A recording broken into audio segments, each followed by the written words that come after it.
भवसम्भवभीतिभेदनम् सुखसम्पत्करुणानिकेतनम् व्रतदानतपः क्रियाफलम्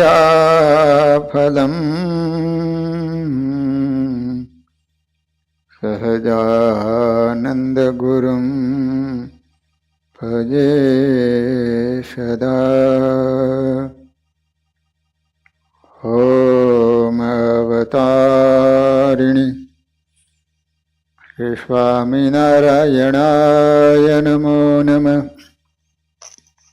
श्री हरिकृष्णाय घनश्यामाय नीलकंठाय सरयोदासाय नमो नमः। बोलो स्वामिनारायण भगवाननी जय। श्री हरिकृष्ण महाराजनी जय। श्री नरनारायण देवनी जय। श्री लक्ष्मीनारायण देवनी जय। श्री रेवती बड़देव जी महाराजनी जय। वाला भक्तजनों, આપણે સારંગપુરના પમીબાઈનું ચરિત્ર શ્રવણ કરી રહ્યા છીએ. સ્વામિનારાયણ ભગવાન સારંગપુરમાં ઉત્સવ કરવા માટે પધારી રહ્યા છે. સારંગપુરના બધા જ ભક્તજનોને ખ્યાલ આવ્યો છે કે 18 દિવસ કેડે સ્વામિનારાયણ ભગવાન ઉત્સવ કરવાના છે. અરસપરસ એકબીજા કહેવા માંડ્યા છે કે અમે તો ઉત્સવમાં 8 દિવસ સેવા કરવાના છે. બીજાને પૂછે છે કે તમે?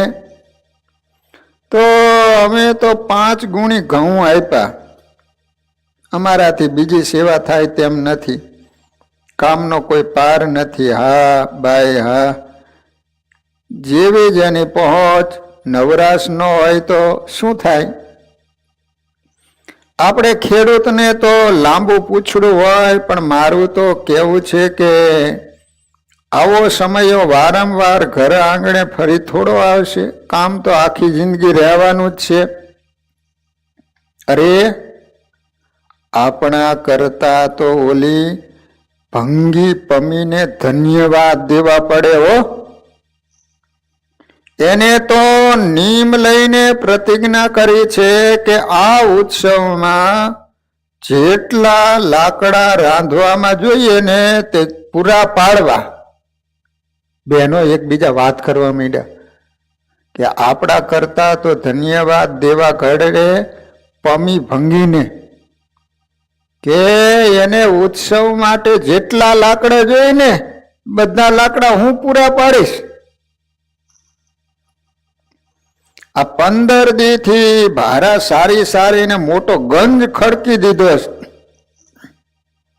એ જ તો એની શ્રદ્ધા ભક્તિની ભાવના છે ને, એ બરાબર. પણ આ મનખા દેહ મળ્યો અને આવો સમયો થાય ત્યાં સંસારની કાંઈ પિંજણમાં બંધાઈ ન રહેવું જોઈએ. હા ભાઈ, તારી વાત સાચી છે, પણ શું કરું? આ સંજોગો જ એવા સર્જાયા છે. ઓલા નાનકાની વહુને દીકરો આવ્યો અને 2 દી થયા.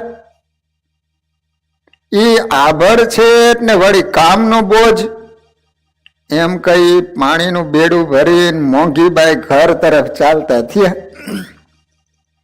ચોરે ને ચૌટે એક જ ચર્ચા ચાલે છે કે અરે લાડુદાન, જોબન પગી જેવા જેને ચરણે ઢેડા છે, માટે મારું તો કહેવું છે કે આવટાણું ચૂકા તો ભવો ભવ પસ્તાવું પડશે.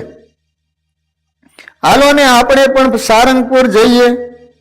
હા હા, હાલો હાલો હાલો, ધર્મના કામમાં ઢીલ છે. અને એ જ વખતે મંડળી હાલી નીકળી. સારંગપુરમાં ગામે ગામના મંડળો ભેગા થઈ આનંદ સાગરમાં તુબાકા મારવા લઈ ગયા. દોકડ, ઝાંઝ, મંજીરા અને બાકી રહ્યું તે ભંગીવાસના ભાઈઓએ ગળામાં ઢોલ પરોવીને દાંડી પીટતા સૌને ચાનક ચડાવીને ગાતા ગાતા પાદર તરફ પગલા ભરવા માંડ્યા. ગવૈયાઓના ગળેથી ગીત વછૂટ્યા. ગીતના પોર સાથે અબીલ ગુલાલ ઉડાડતા સૌ પાદર પહોંચ્યા. ત્યાં દોટ દેતી સામેથી છોકરાઓની ટોળી આવી શોર મચાવતા કહેવા લાગી, 10-12 ઘોડા ઝાપટું દેતા આવી રહ્યા છે. વાજિંત્રોની બઘડાટી બોલવા લાગી. સૌના હૈયા ઉછળતા થનગનાટ કરી હમચી ખૂંદતા ઘોડા નજીક આવી થોભ્યા. શ્રી હરિને હાર તોરાથી વધાવ્યા. ઘોડા આગળ કરાવી પાછળ લોક સમૂહ ધીરા ધીરા ડગલો ભરતો ચાલ્યો. ત્યારે શેરીએ શેરીએ જોવા ઉભેલ લોકોમાં ધીરે ધીરે વાતો થવા માંડી. અલીબાઈ, જોતો ખરી, આ પહેલા મેં તો ઘણી વાર શ્રીજી મહારાજને દીઠા, પણ આજની શોભા તો અનેરી છે હો ભાઈ. પણ હે ભાઈ, તારી દેરાણી પમી કેમ ક્યાંય દેખાતી નથી? શું બહાર ગામ ગઈ છે કે માંદી પડી છે? આમથી તો ભક્તિમાં ગળા ડૂબ રહે છે. અરે કાકી, એને તો નિયમ લીધું છે કે આ સમયમાં રાંધવાના જોઈએ એટલા લાકડા પૂરા પાડવા. એ 3 દીથી કાયમ રાત દી લાકડા સારે ભાઈ. એ તો ભારે જબરી હો. શું એના નિયમ ધર્મ, શું એની ટેક.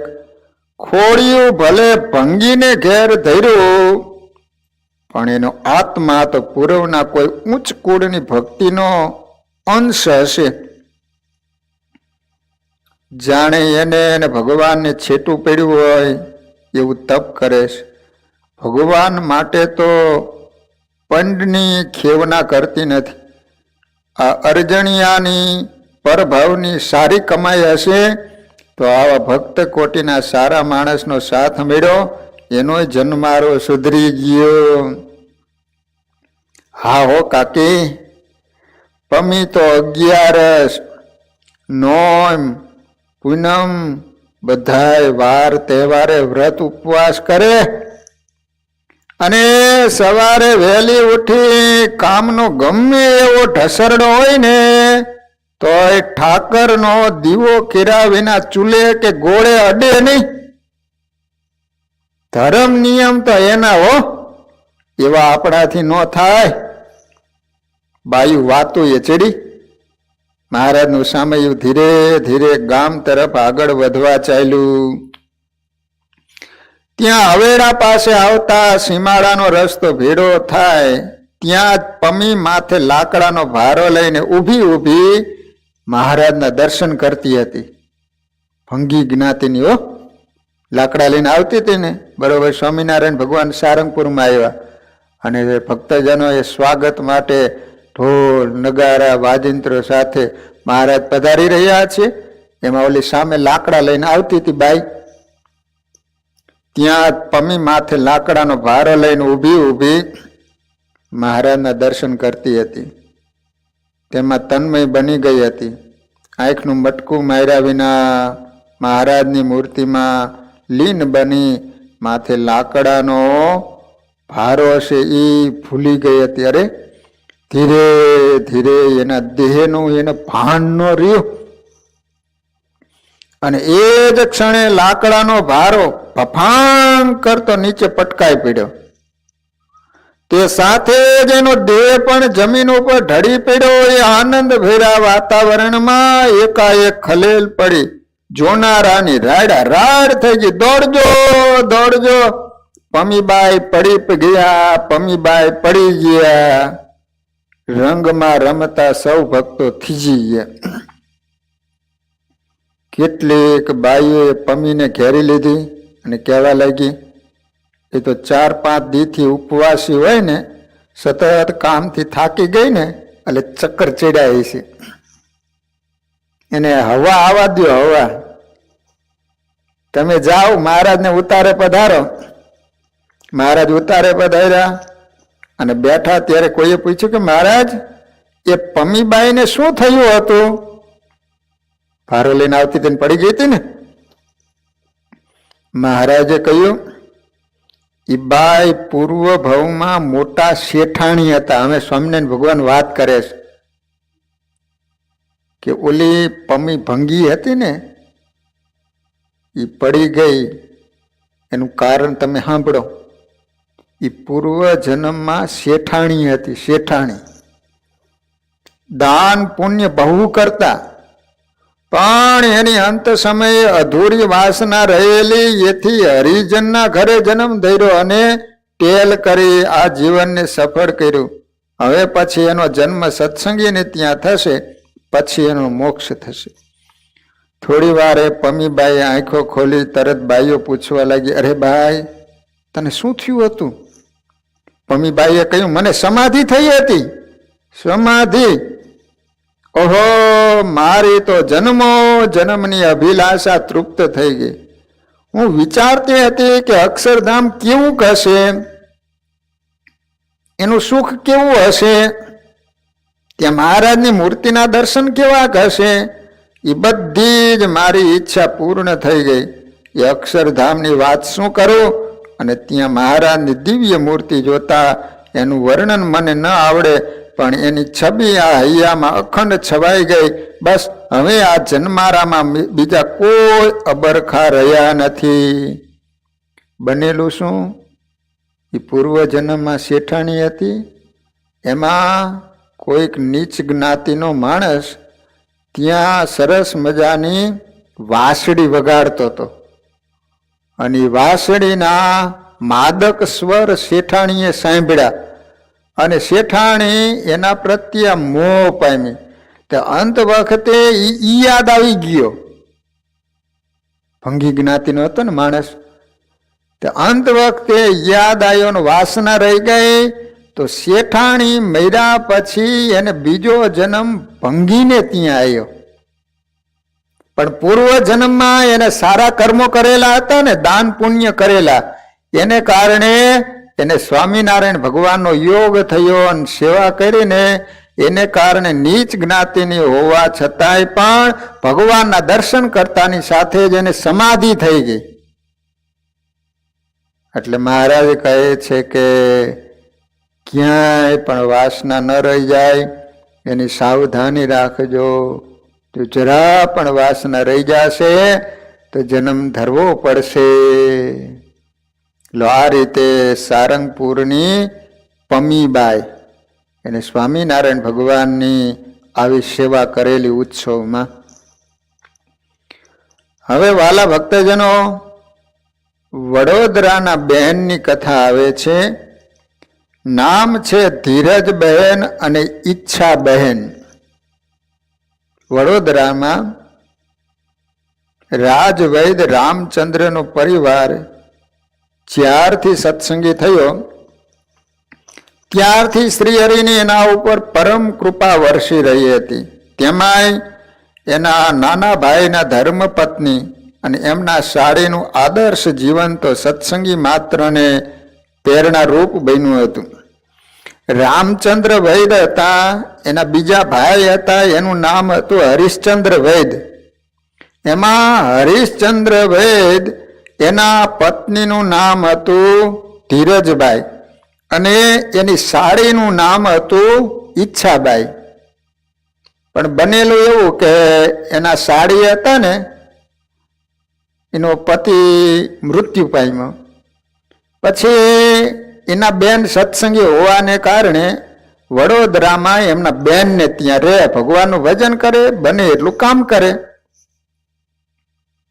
બંને બહેનોને સત્સંગી બહેનોનો સહવાસ મળ્યો હતો. બંને બહેનોના ખોડિયા જુદા પણ આત્મ તત્વ તો એક જ.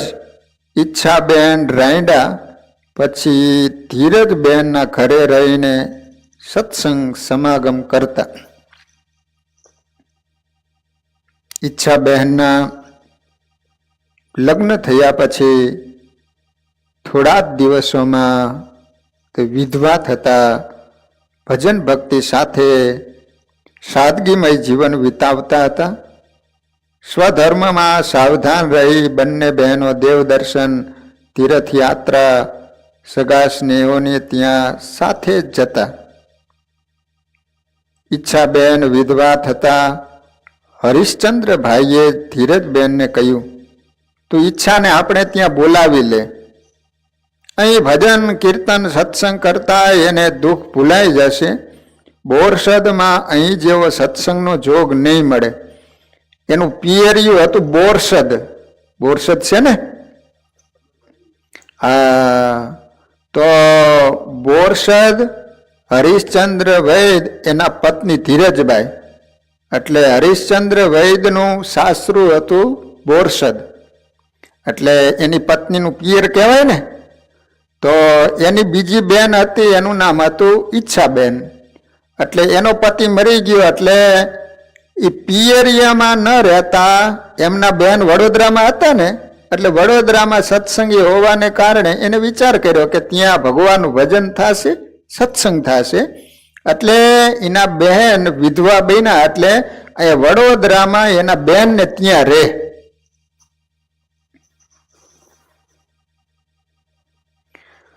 ધીરજબહેને ઈચ્છાબહેનને પોતાને ત્યાં બોલાવી લીધા. ત્યારથી બંને બહેનો સાથે રહેતા.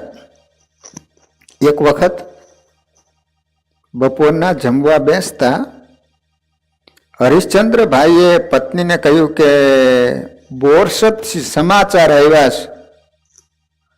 જમવાનું પીરસતા ધીરજબહેને પતિને ઉત્કંઠાથી પૂછ્યું, શું? તમારા ભાઈ આત્મારામ ભાઈની તબિયત બરાબર નથી. એના પતિએ એની પત્નીને સમાચાર આપ્યા કે તમારા પિયરિયામાંથી સમાચાર આવ્યા છે. એના ભાઈનું નામ હતું આત્મારામ. એ કે બીમાર પડ્યા છે, તબિયત બરાબર નથી એની. એમને તમને તેડાવ્યા છે, જો કે ખાસ ચિંતા કરવા જેવું નથી એવું સમાચાર દેવોવાળાએ કહ્યું છે. ઘણા સમયથી મળ્યા નથી, તે આવીને મળી જાય. જમતા જમતા હરિશ્ચંદ્રે કહ્યું, એટલે તમારા ભાઈએ કીધું છે ઘણા સમયથી બહેનો આવ્યા નથી, તો એમને કહેજો ને કે આવીને ભાઈને મળી જાય. ભલે, અમે બંને બહેનો કાલે તમારું બપોરનું જમવાનું બનાવીને જઈશું. સાંજના વહેલું મોડું થાય તો ચિંતા ન કરશો. ધીરજબહેને એના પતિને વાત કરી. મારી ચિંતા તમે ન કરશો, હું મોટા ભાઈને ત્યાં જમી લઈશ, રામચંદ્ર વૈદને ત્યાં. અને સવારમાં વહેલાસર ગાડું આવે એમ બંદોબસ્ત કરું છું. અને જો ત્યાં જતા તબિયત સારી ન લાગે તો 2-4 દિવસ રોકાઈ જજો. ગાડાવાળાને પાછો મોકલી સમાચાર આપશો, એટલે હું પણ આટો આવી દઈશ. જમી ઉઠતા હરિશ્ચંદ્રભાઈ ઊભા થઈને કહ્યું, પછી પેઢીએ ચાલ્યા ગયા. પ્રભાતમાં જ સમયસર ગાડું આવ્યું. બંને બહેનો ગાડામાં બેઠી અને ગાડું બોરસદ જવા રવાનું થયું. બોરસદ જવા માટે એમને ગાડું કરી દીધું. એટલે બંને બહેનો ગાડામાં બેઠા. ઓલો ગાડો ચલાવવાળો એક પુરુષ હતો, ભાડે કરી દીધું હતું. એટલે એ પુરુષ ગાડું મીંડો ચલાવવા રસ્તામાં ગાડું ચાલ્યું જાય છે. 3 વાગતા તો બોરસદનો સીમાડો દેખાણો.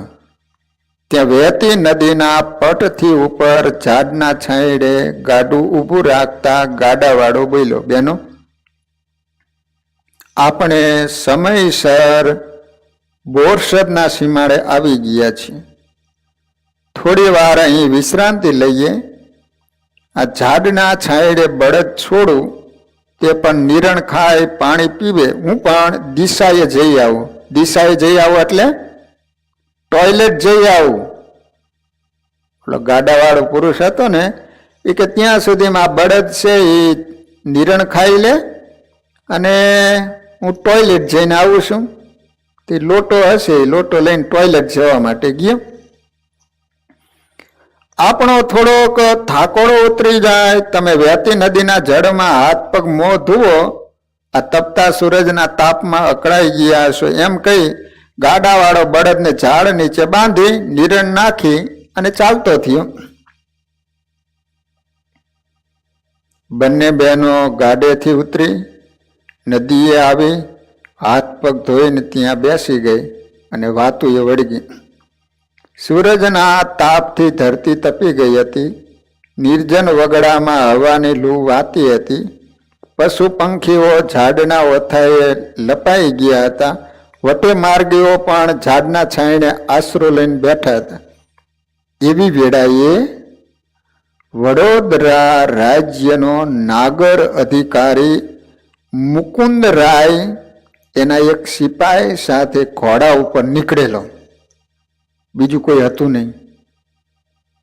બહુ તાપ હતો ને, એટલે બધા માણસો આરામમાં હતા. સુનસાન રસ્તો હતો. હવે બંને બહેનો છે એ નદી હતી એટલે એને વિચાર કર્યો કે ચાલો આપણે નાહી લઈ, ત્યાં ઓલો પુરુષ લોટે ગયો છે એ આવશે. ત્યાં બન્યું એવું કે વડોદરા રાજ્યનો નાગર અધિકારી મુકુંદરાય હતો ને, એ સિપાહીની સાથે ઘોડા ઉપર બેસીને ત્યાંથી નીકળ્યો. બહેનોને જોતા એની દાનત બગડ્યું. એથી સિપાહીને કહ્યું, સિપાહી જો તો કોઈ ઊંચા ઘરાણાની સ્ત્રીઓ એકલી અટોલી આ તાપમાં પોતાના હૈયાનો તાપ નદીના જળથી ઠંડો પાડવા આવી લાગે, ચાલને આપણે પણ આપણું અંતર ટાઢું કરીએ. સિપાહીએ પૂછ્યું, સાહેબ આવા તાપમાં આવી અપસરાઓ જેવી સ્ત્રીઓ અત્યારે શું ફરવા આવી હશે કે એની પાસે કપડાના પોટલા તો નથી? અરે બુદ્ધુ, તને કાંઈ સમજમાં ન આવે? જો તો ખરો, આ સમય ફરવાનો છે ખરો, તેમ એની સાથે કોઈ પુરુષ પણ નથી, નહીં તો એ પણ આઘો પાછો જોવા મળે.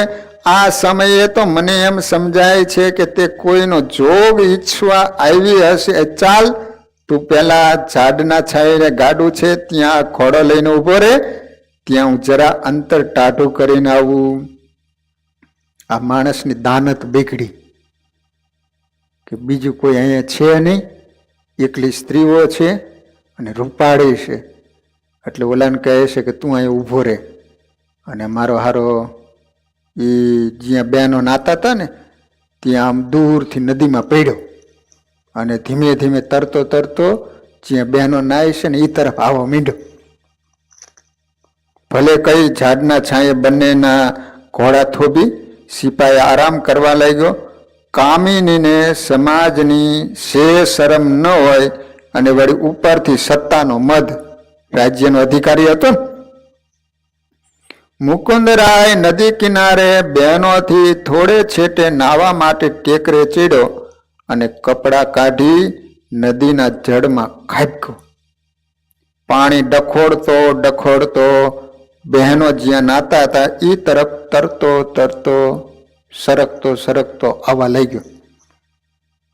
ઈચ્છાબેને ધીરજબેનને કહ્યું, બહેન કોઈ હરામખોર બેશરમી માણસ આ તરફ આવે છે, એની ચેષ્ટા જોતા મેલો દેખાય છે, મેલો.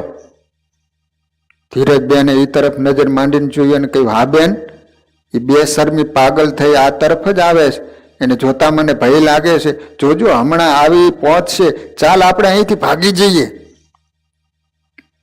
ઈચ્છા બેને વગડાના માર્ગમાં નજર દોડાવી. હજુ ગાડાવાળો ક્યાંય દેખાતો નહોતો. ટોયલેટ જવા ગયો હતો ને, એ હજી ક્યાંય દેખાતો નથી. બે ઘોડા થોભીને ગાડા પાસે એક સિપાહીને જોયો, બાકી વગડો બધો સુનકાર હતો. એ જોઈ એનું હૈયું કંપી ઉઠીને કહ્યું, બહેન આ દુષ્ટથી બચવાનો બીજો કોઈ હવે રસ્તો મને હૂતો નથી. અહીંથી ભાગતા પણ આપણને કોઈ બચાવનારું નથી. જો ભાગીશું તો એ પુરાયો થઈને આપણી પાછળ દોડશે અને સામે ઉભેલ ઘોડાવાળો પણ એનો માણસ લાગે છે, એની મદદ કરી પકડી લે છે. માટે એક ઉપાય છે, જેને દ્રૌપદીની લાજ રાખી એ પ્રભુને પોકારીએ તે સિવાય કોઈ આપણને બચાવનાર નથી. હવે બચાવે ને તો ભગવાન જ બચાવે, બાકી હવે કોઈ રીતે આપણે બચી શકીએ એવી શક્યતા જ નથી. સામે ઓલો ઘોડાવાળો પુરુષ ઉભો છે, આ બાજુ એ પાણીમાં બહાર નીકળીને આપણને પકડવા માટે પાછળ દોડ જાવું ક્યાં? એમ કહી બહેનોએ આંખો મીચીને અંતરથી શ્રી હરિનું સ્મરણ માંડ્યું. હે પ્રભુ, અમારી વારે આવો, સંકટને સંહારો. હે હરિ, તમારા વિના અમને કોઈ સહાય કરનાર નથી. હે અનાથના નાથ, બુડતી બેડલીના તારણહાર, તમારા બાનાની પત રાખો. હે મહારાજ, બચાવો બચાવો. મુકુંદરાય હવે તો 5 હાથ છેટો રહ્યો. ત્યાં જે દુષ્ટ અને દંડવા પ્રભુએ જાણે જળમાં મગરનું સ્વરૂપ ધારણ કર્યું. સ્વામિનારાયણ ભગવાને મગરનું. પાછળથી મુકુંદરાયનો પગ પકડ્યો અને એ જ વેડા મુકુંદરાયના હોંશકોશ ઉડી ગયા. એને પગ છોડાવવા ઘણા ફાંફા માર્યા, પણ બળવાન મગર સામે એનું જોર ન ચાલ્યું. મગરે તો મજબૂત પકડ કરી એને ઊંડા જળમાં ખેંચવા માંડ્યો. એટલે મુકુંદરાયે ચીછા ચીસ કરવા માંડી, બચાવો બચાવો. એનો બાપ બચાવે?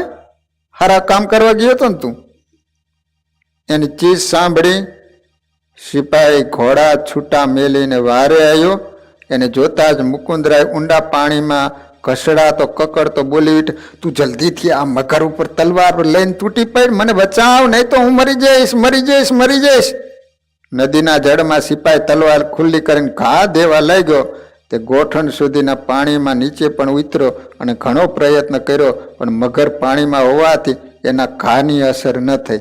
થોડી વારમાં મુકુંદરાયને મગર વધુ અંદર ઘસડી જઈ. અંદર જતા સિપાહીને ડર પેઠો. ત્યાં મુકુંદરાયનો એક પગ મગરે છૂટો કરી મેલ્યો અને મુકુંદરાય ડચકા ખાતો ભયભીત બની 2 હાથ લાંબા કરી સિપાહીને પગે વળગી પડ્યો. સિપાહી ગભરાઈને પાછો ભાગવા જતા લપસી પડ્યો અને એ પણ પ્રાણ બચાવવા પ્રવાહમાં તણાતો ગઠોલિયા ખાવા લાગ્યો. ત્યારે મુકુંદરાય એને બરાબર બાત ભરી લીધી, કારણ કે આ બુડતો હતો અને કોઈક હાથમાં આવેલ તરત જ એનું આમ ભીડી પડે ને.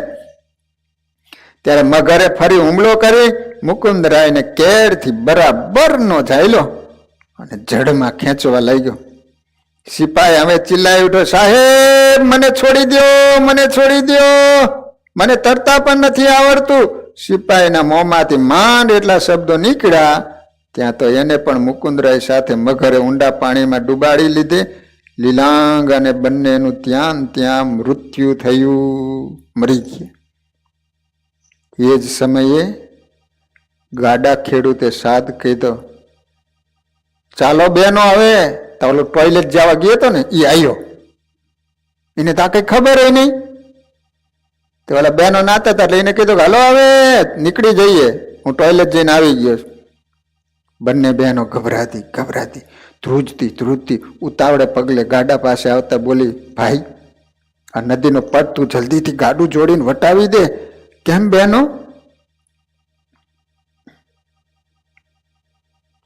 કઈ સંકટ જેવું છે? એ વાત પછી કરીશું, અત્યારે ખોટી પો કરવા જેવું નથી. ગાડું નદીએથી સામે કાંઠે ઉતાવળું પહોંચ્યું. બોરસદનું પાદર આવતા બંને બહેનોના જીવને નિરાશ થઈ. તે પછી ગાડા ખેડૂતને તેને ટૂંકમાં બધી વાત કરી.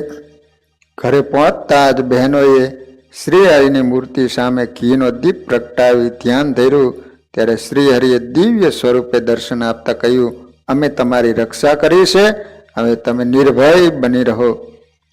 સાચી ભક્તિ શ્રદ્ધા હોય ને તો ભગવાન જરૂર રક્ષા કરવા આવે. એની બહેનોને પ્રતીતિ થઈ. એથી જ કહેવાયું હશે ને, હરિને ભજતા હજુ કોઈની લાજ જતા નથી જાણી રે, જેની સુરતા સાંભળ્યા સાથ વદે વેદવાણી રે. આ રીતે સ્વામિનારાયણ ભગવાને મગરનું સ્વરૂપ ધારણ કરી અને ધીરજબાઈ અને ઈચ્છાબાઈને ભગવાને કેવી સરસ મજાની રક્ષા કરી.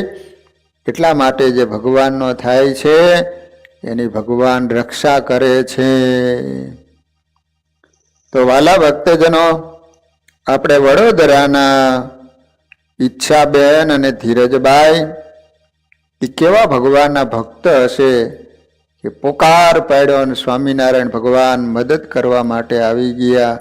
એવા અનન્ય શ્રી હરિના સ્ત્રી ભક્ત, એનું ચરિત્ર શ્રવણ કર્યું. હવે વડોદરાના આવે છે પાર્વતીબાઈની કથા. વડોદરા શહેરોમાં ઝીણો ઝીણો ગણગણાટ વહેતો થયો.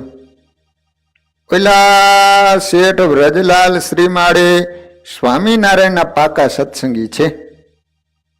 એને એની દીકરી પાર્વતીનો ઓલા વૈષ્ણવ સંપ્રદાય વાળાને ત્યાં સંબંધ કર્યો, પણ જાજુ નહીં નભ્યો. જોઈજો એ સંઘ દ્વારકા ન જાય. ગામમાં આમ વાતો કરવા મીઠા. કારણ કે વ્રજલાલ શેઠ હતા ને ચુસ્ત સ્વામિનારાયણ ભગવાનના પાકા સત્સંગી હતા. એની દીકરી હતી, એનું નામ હતું પાર્વતી, પણ એને વૈષ્ણવ સંપ્રદાયને હારે લગ્ન કર્યા. એટલે માણસો કહે છે કે આ સ્વામિનારાયણ વાળા ઓલા ચુસ્ત વૈષ્ણવ છે, આ લાંબુ નહીં હાલે. કે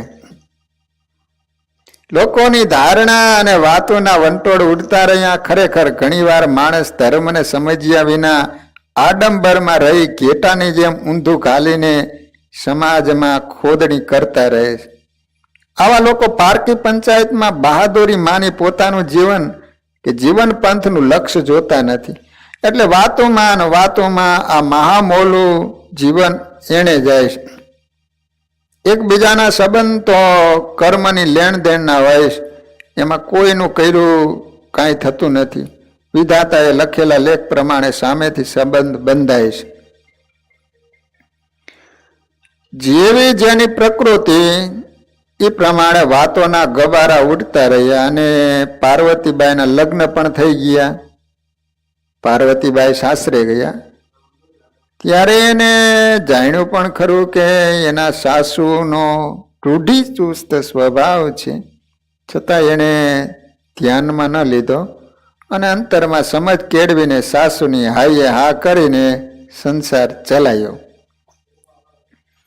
એકવાર સાસુએ કહ્યું, વહુ, અમારા વિષ્ણુ સંપ્રદાયના ઘરમાં તું એક જ સ્વામિનારાયણ ધર્મ પાડે એ બરાબર નથી લાગતું. એ કરતા તું પણ વૈષ્ણવની કંઠી ધારણ કરી લે.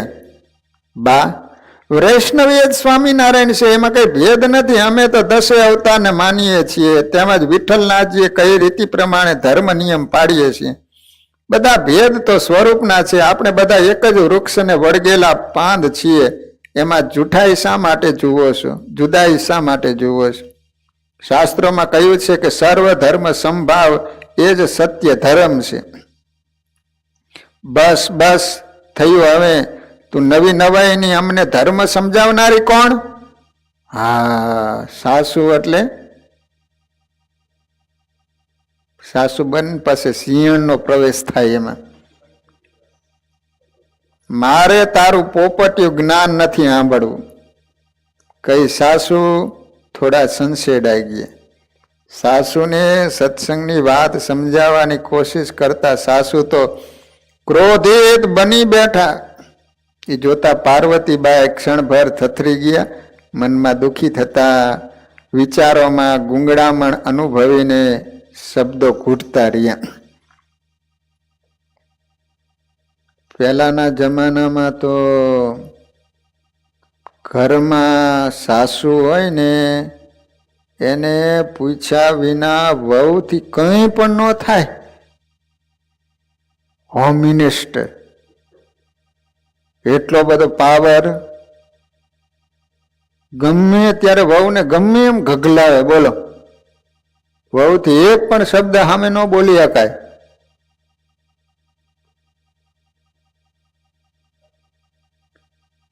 જો એક વહુ હતા ને તો એને ત્યાં ઓલા ભૂદેવ માગવા માટે આવ્યા, તો કહે છે કે ઘરે ભૂદેવ સાહેબ છે નહીં, એટલે ભૂદેવ ત્યાંથી નીકળી ગયા. તે સામે સાસુમાં કંઈક કામે ગયા છે ને તે શેરીમાં સામે મળ્યા. ભૂદેવ અમારા ઘરે ગયા હતા? તો કે હા. તો વહુએ કઈ આપ્યો? ના, એને તો ના પાડી કે ઘરમાં છાશ છે નહીં એમ. એને ના પાડી, હલો મારી યારે મારા ઘરે કે. તો ભૂદેવ તો બચારા અહીંયા દૂરથી સાસુમાની યારે ઘરે આવ્યા. ઘરે જઈને ઓલી વહુને કહે છે કે આજકાલની આવનારી જીભડો બહુ લાંબો થઈ ગયો લાગે છે. ના પાડું તો હું ના પાડું, તું શાની ના પાડ? ભૂદેવને કહે છે કે ઘરમાં છાશ નથી, જાવ કે. બોલો ભૂદેવ કે અહીંયાથી શા માટે મને અહીંયા તમે લાવ્યા? તો કે ના પાડું તો ઘરમાં હું જ ના પાડું, પણ વહુથી સામેથી ના પાડી દેવાય. એટલે પાર્વતીબાઈ તો થોડાક શાંત થઈ ગયા. અરે હે મહારાજ, મારા સાસુને દુભાવવાનો મારો કોઈ ઈરાદો નહોતો. હું તો મારી સમજ પ્રમાણે વાત સમજાવતી હતી. ભગવાન તો સૌના એક જ છે. એ સ્વરૂપ જુદા જુદા આપણે ગોઠવ્યા. રાવણને સંહારવા જે રામ રૂપે પ્રગટા એ શ્રી કૃષ્ણ રૂપે આવ્યા. જેવી વૈષ્ણવોના મનમાં શ્રી કૃષ્ણ માટે પ્રીતિ છે તેવી જે રામાનંદીઓની રામ પ્રત્યે દ્રઢ પ્રીતિ હોય. આમ એકબીજાના ધર્મ અને દેવોની ઈર્ષા કરી પોતે પોતાના જ ભગવાનની નિંદા કરે એવી સમજણ કોઈને કેમ થતી નથી? અન્ય આશ્રયનો એ અર્થ નથી કે એક ધર્મને માનનારો બીજાના ધર્મની વાતને ખોટી માને. અન્યાશ્રયનો સાચો અર્થ એ છે કે સર્વ સમર્થ એવા પ્રભુને છોડીને નાશવંત જગતના પામર પદાર્થનો આશ્રય ઈચ્છા ન કરવી. આ બાબતે શ્રીમદ ભગવદ્ ગીતામાં શ્રી કૃષ્ણ ભગવાને સ્પષ્ટ કહ્યું છે કે આ વિશ્વમાં જે કંઈ ઐશ્વર્ય શક્તિ વાળું દેખાય છે તે મારું જ સ્વરૂપ છે. છતાં એના પર વિશ્વાસ ન આવે તો પછી એને બીજું કોણ સમજાવે? ભગવાનનું વચન ન મનાય તો પછી બે હાથવાળા માનવીનું તો ક્યાંથી મનાય? માણસો ધર્મનો સાચો અર્થ સમજ્યા વિના અનેક અનર્થ કરી આલોક પરલોક બગાડે છે. ભલે પછી ચુસ્તપણે દેખાડો કરી ધર્મ પાડતો રહે. આ ભગવાન સાચા આ ભગવાન ખોટા એ મિથ્યા ખ્યાલનું ભૂસું ભરાઈ જઈ પોતે જ પોતાના આત્માને છડે છે. આમ સતત ચિત્તમાં ચિંતન કરી પાર્વતીબાઈનું કેટલાય દિવસ સુધી અંતર વલોવાતું રહ્યું. એક દિવસ અચાનક સાસુએ પાર્વતીને કહ્યું, પાર્વતી જુઓ, અમે તીર્થયાત્રાએ સૌ જઈએ છીએ. તમે તમારે પિયર થોડા દિવસ જવું હોય તો જઈ આવો. પાછા આવીને તમને અમે ખબર આપી તેડાવી લઈશું. તો બા હું પણ સાથે આવું કે? સાસુએ કીધું, હો ના રે ના, તમે રહ્યા સ્વામિનારાયણિયા, અમે વિષ્ણુના તીર્થમાં જઈએ અને દેવ દર્શન કરીએ. તમારા ને અમારા દેવ ધર્મ ક્રિયા બધું જુદું. તમને અમારી રીત રસમ ન માફક આવે. પાર્વતીબાઈ સમજતા હતા કે સાસુજીના હૈયે સ્વામિનારાયણ સંપ્રદાય પ્રત્યે દ્વેષ છે. જો સાસુજીને વિશેષ કંઈક સમજાવીશ ને તો એને ગમશે નહીં. એથી તે પોતાને પિયર જેવા સહમત થયા અને કહ્યું, બા તમે બધા સુખેથી જાઓ, મને મનમાં કઈ દુઃખ નહીં થાય. પણ અરે હા પાર્વતી, તમારા પિયરના ઘરેણામાંથી મને કાનમાં પહેરવા લટકણિયા આપો ને. અડવા કાને જઈશ તો વળી કોઈ ટીકા કરશે કે આ તે કેવી બાઈ હાવ અડવી, યાત્રાએથી પાછા આવતા પાછા આપી દઈશ. અરે બા એમાં તે શું, આ મારું તમારું ન માની લ્યો. એમ કઈ પાર્વતીબાઈ કાનમાંથી લટકણિયા કાઢી આવ્યા. સાસુ પરિવાર સાથે યાત્રાએ નીકળતા પાર્વતીબાઈ પોતાને પિયર પહોંચ્યા. એના પિતાએ એને દેખતા જ આશ્ચર્ય સાથે ખુશ થતા કહ્યું, અરે બેટા તું આમ અચાનક? હા પિતાજી, મારા સાસુને એ બધા યાત્રાએ ગયા. તેની રજાથી હું અહીં આવીશ. તો તારે પણ સાથે જવું હતું ને? એના પિતા વ્રજલાલે પૂછ્યું દીકરીને કે તું અચાનક અહીંયા કેમ આવી? તો કે બધા તીર્થયાત્રા કરવા ગયા સાસુની બધા. તો કે બેટા તારે હારે જવું જોઈએ ને. કે તેઓ વૈષ્ણવ ને આપણે સ્વામિનારાયણ એવું એમનું કહેવું છે, એથી મારી સાસુએ સાથે આવવાની ના કહી. દીકરી એના બાપને વાત કરી.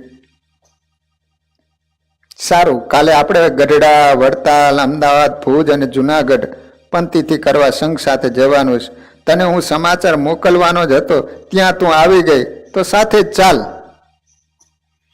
પરિવાર સહિત વ્રજલાલ શેઠ પણ સંઘ સાથે નીકળ્યા. અમદાવાદ, ભુજ, જુનાગઢ એમ ઘણા તીર્થ ફરતા ફરતા ગઢડે આવ્યા. ત્યાં ઉન્મત્ત ગંગામાં બધો સંઘ સ્નાન કરવા રોકાયો. શ્રી હરિનું સ્મરણ કરતા સમાધિ સ્થિતિએ પાર્વતીબાઈ સ્નાન કરતા હતા. તે વેળા યમુના જેમના એના સાસુ પણ સ્નાન કરતા હતા. ત્યારે એના કાનમાંથી એ લટકણિયું યમુનાજીમાં સરકીને ઊંડા પાણીમાં સરી પડ્યું. સાસુમાં એ પહેરેલું હતું ને, યમુનાજીમાં પડી ગયું. સ્નાન કરીને બહાર આવ્યા ને કાન ઉપર હાથ જતા ખ્યાલ આવ્યો કે લટકણિયું યમુનાજીના પાણીમાં સરકી ગયું. એ તો બાવરા બની ગયા. અંતરના ઊંડાણમાંથી હુંકારો નીકળી, અરે અરે અરે મારું લટકણિયું પડી ગયું. બાજુવાળી બાઈ તે સાંભળતા બોલી, માજી અહીં તીરથમાં ભગવાન સંભાળો ને માયાનો મોહ છોડો. પણ બેન, મારા કાનનું લટકણિયું યમુનાજીમાં સરકી પડ્યું છે. જે થયું તે થયું, ગયું, હવે પાછું નહીં મળે. ચાલો જલ્દી, હમણાં ઠાકોરજીના દર્શન થશે. કઈ સૌ ચાલતા હતી. લટકણિયાની ચિંતામાં સાસુને તો ધર્મ ધ્યાન બધું ભૂલાઈ ગયું. એના હૈયામાં લટકણિયું જ લટકી રહ્યું. એ સમયે ઉન્મત્ત ગંગામાં સ્નાન કરતા પાર્વતીબાઈ શ્રીહરિનું સ્મરણ કરતા હતા. ત્યારે શ્રીહરિએ દિવ્ય સ્વરૂપે દર્શન આપીને કહ્યું, પાર્વતીબાઈ, લ્યો આ તમારું લટકણિયું. તમારા સાસુજીના કાનમાંથી યમુનાના નાતા સરકી ઊંડા જળમાં પડ્યું હતું, તે અમે લઈને આવ્યા છે. એટલું કહીને લટકણિયું આપી શ્રીહરિ અંતર્ધાન થઈ ગયા. પાર્વતીબાઈ તે લટકણિયું લઈ અતિ આનંદિત થયા. બધા સત્સંગીઓ સ્નાન કરી મંદિરે આવ્યા. ગોપીનાથજીના દર્શન કરી, જીવુબા, લાડુબા અને સંખ્યુગી બાઈઓના દર્શન કરી કથા કીર્તનમાં બેઠા. નિત્યક્રમ પૂરા થતા સૌ બહેનો જીવુબાના આશીર્વાદ લેવા ગયા ને ત્યારે સૌને એને પૂછ્યું, ઉતારા અને ભોજનની વ્યવસ્થા થઈ ગઈ છે ને? પાર્વતીબાને જતી વખતે કહ્યું, પાર્વતીબાઈ, તમારા પિતાજી તો મહામુક્ત જેવા છે. તમે પણ સાસરે ગયા પછી ધર્મ નિયમ બરાબર પાડો છો ને? તમારા સાસરિયા તરફથી કોઈ મુશ્કેલી તો નથી ને? જીવબાન લાડુબાઈ પૂછ્યું પાર્વતીબેનને. જીવબાની વાત સાંભળી પાર્વતીબાઈ તો મૌન થઈ ગયા. પણ પડખે ઉભેલ બાઈએ કહ્યું, બા, પાર્વતીબેન તો શીર સાટે સત્સંગ સાચવે છે, પરંતુ એના ઘરમાં સાસુ એક જ દુરાગ્રહી છે. એ પાર્વતીબેનને પરેશાન કરે છે, પણ પાર્વતીબેન એના બોલ્યા સામે જોતા નથી. નિડરપણે સત્સંગ રાખી પ્રભુ સ્મરણ કરે છે. તે બેનની વાત સાંભળી જીવુબા બોલ્યા, પાર્વતીબાઈ તો સુરવીરનું સંતાન છે. એના ધર્મ, નિયમ, ભક્તિ, સહનશીલતાના પ્રભાવે એક દિવસ એનો સાસરા પક્ષ સઘળો સત્સંગી થશે. જીવુબાઈ એમ બોલ્યા. એવા જીવુબાઈએ પાર્વતીબાઈને આશીર્વાદ આપ્યા. ગઢડા 4 દિવસ રહી સંઘ ઘરે પાછો ભર્યો. ત્યાં પાર્વતીના સાસુનું કેણ પણ આવ્યું, પાર્વતી, અમે યાત્રાએથી આવી ગયા છીએ, તો તું ઘેર પાછી આવી જજે. એને પિયરિયામાં ગઈ હતી ને. પાર્વતી તો સમાચાર મળતા સાસરે પાસે આવ્યા. સાસુજીને પગે લઈ ગયા. પૂછ્યું, બા, એ બા, યાત્રામાં કઈ તકલીફ તો પડી નહોતી ને? શરીરે તો સારું રહ્યું હતું ને? ચિત્તમાં લટકતા લટકણિયાનો મુખ ઉપર છવાયેલો ઘેરો શોક સાસુનું હૈયું કકડાવી બોલતો હોય એમ ધીરા શબ્દોથી કહ્યું, પાર્વતી, બીજું તો કોઈ તકલીફ ન પડી, શરીરે સુખ હતું, પણ શું બા, એવી શું મુશ્કેલી હતી? શું ઉતારા બરાબર નહોતા કે જમવાનું ફાવતું નહોતું? પાર્વતી એવું કંઈ નહોતું, પણ તારું લટકણિયું યમુનાજીમાં નાતી હતી ત્યારે ઊંડા પાણીમાં સરકી ગયું. ઓહો પ્રભુ, એમાં તમે શું ઉપાધિ કરો? નાશવંત વસ્તુનો મોહ શું રાખવો? અરે બેટા, તારા પિતાના ઘરનો એ દાગીનો હતો. તને થોડા સમય પછી બીજું લટકણિયું કરાવી દઈશું. ઘરમાં કોઈ ભંભેરાટ ન કરશો. અરે બા, તમે ખોટો મનમાં ઉચ્ચાર ન કરો. એ લટકણિયું તો મારા શ્રી હરિએ મને ઉન્મત્ત ગંગામાં ગઢડે નાતી હતી ને ત્યારે આપ્યું. હે, શી વાત છે? આશ્ચર્ય સાથે સાસુ બોલ્યા. હા બા, પ્રભુ કેવા દયાળુ છે. જુઓ, આ રહ્યું લટકણિયું. કહીને પાર્વતીબાઈએ પોતા પાસે રાખેલ લટકણિયું સાસુજીના હાથમાં મેલ્યું. હાશ, હૈયાથી ઊંડો શ્વાસ તાણી સાસુએ કહ્યું, મારો તો જીવ કડીએ કડીએ બેડા કરતો હતો. આજે અનુભવ થયો કે દયાળુ શ્રી હરિ સ્વામિનારાયણ પ્રભુ ભક્તોની વારે આવે છે, પણ હું જ મૂળી એની ઈર્ષા કરતી હતી. મને તું માફ કરજે બા. મારી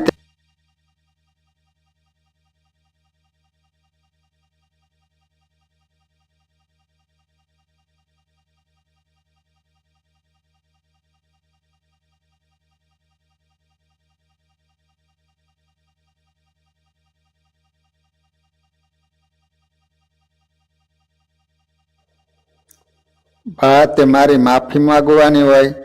દયાળુ શ્રી હરિ તો સૌના છે.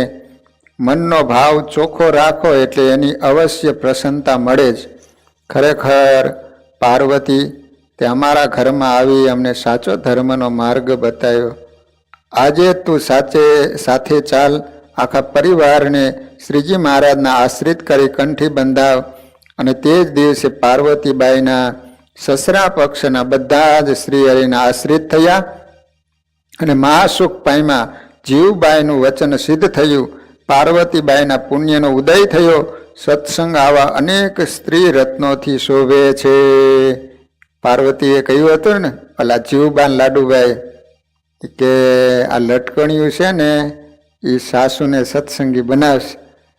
અને ખરેખર અંતર પરિવર્તન થઈ ગયો અને સાસરિયા પક્ષના બધા સ્વામિનારાયણ ભગવાનના ભગત બની ગયા. લો, આ રીતે વડોદરાની અંદર પાર્વતીબાઈ સ્વામિનારાયણ ભગવાનના એવા સુરવીર સ્ત્રી ભક્ત કે એને બધા દુઃખો સહન કરીને ભગવાનને રાખ્યા. તો ભગવાનની કૃપાથી બધા જ સારાવાના ભગવાને કરી આપ્યા.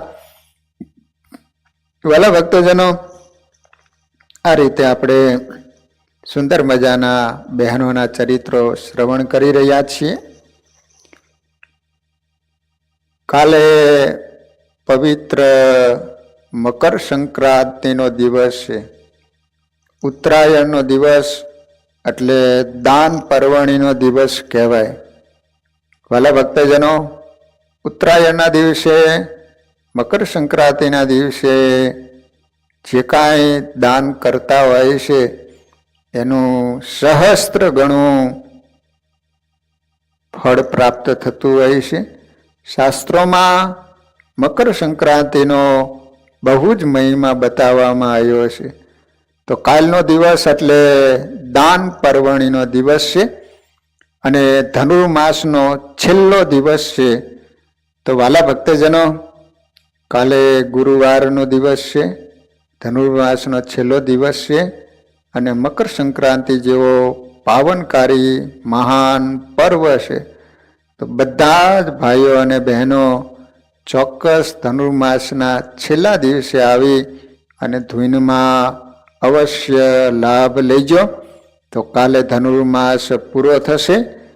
તો વાલા ભક્તજનો, ખાસ કાલે સમય કાઢી ચોક્કસ તમે ધનુર્માસના છેલ્લા દિવસે ધૂનમાં કથા વાર્તાનો લાભ લેવા માટે અચૂક પધારજો. એવી તમામ ભાઈઓ અને બહેનોને વિનંતી. બરાબર 7 વાગે ધૂન શરૂ થઈ જશે અને 8 વાગે કથાની સમાપ્તિ પણ થશે અને ધનુર્માસ પણ પૂરો થશે. તો ખાસ મોટી સંખ્યામાં બધા જ ભક્તજનો પધારજો એવી બધા જ હરિભક્તોને વિનંતી સાથે કથાને વિરામ. શ્રીપતિમ શ્રીધરમ સર્વદેવેશ્વરમ ભક્તિધરમ આત્મજમ વાસુદેવ ઓમ હરે માધવમ કેશવમ કામદમ કારણમ સ્વામિનારાયણમ નીલકંઠમ ભજે સહજાન સ્વામી મહારાજ. સ્વામિનારાયણ સ્વામિનારાયણ સ્વામિનારાયણ સ્વામિનારાયણ સ્વામિનારાયણ.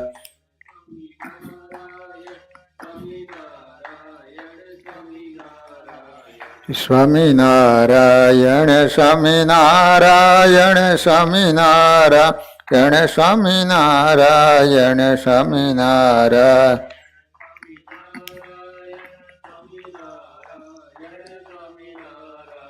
સ્વામિનારાયણ સ્વામિનારાયણ સ્વામિનારાયણ સ્વામિનારાયણ સ્વામિનારાયણ સ્વામિનારાયણ સ્વામિનારાયણ સ્વામિનારાયણ સ્વામિનારાયણ સ્વામિનારાયણ સ્વામિનારાયણ સ્વામિનારાયણ સ્વામિનારાયણ સ્વામિનારાયણ સ્વામિનારાયણ.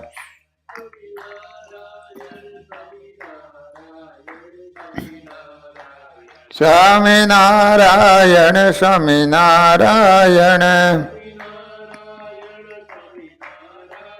સ્વામિનારાયણ સ્વામિનારાયણ